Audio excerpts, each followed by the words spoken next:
হয়েছেন তাদের দুয়ের মাত্রা কামনা করছি। এই পশ্চিমবঙ্গ অঞ্চল করতে গিয়ে আকালপাড়ার পাগলার উপরে এক সহযোদ্ধা আমাদের ভাই জাহিদ হোসেন শহীদ হয়েছেন, তার দুঃখের মাত্রা কামনা করছি। তার পিতা আমাদের মাঝে উপস্থিত আছেন, সে পাগলার উপরে পাশাপাশি তার ভাই ছেলে বসবাস করেন, আপনার তার জন্য দোয়া করবেন। আজকে বন্যা কবলিত এলাকায় আমাদের দেশে একটি অংশ বন্যা কবলিত এলাকায় চলে যাচ্ছে, তাদেরকে আল্লাহ তাআলা হেফাজত করেন, তাদের জন্য দোয়া করবেন।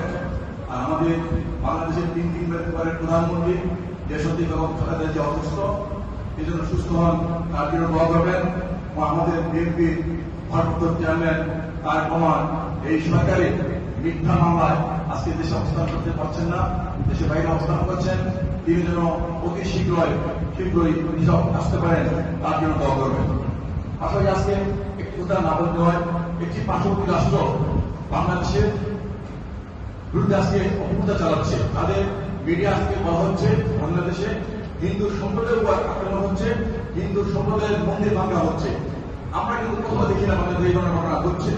এটি বাংলাদেশের সার্বভৌমত্বকে নস্বাত করার জন্য, বাংলাদেশের গণতন্ত্রকে নস্বাত করার জন্য একটি চক্রান্ত হচ্ছে।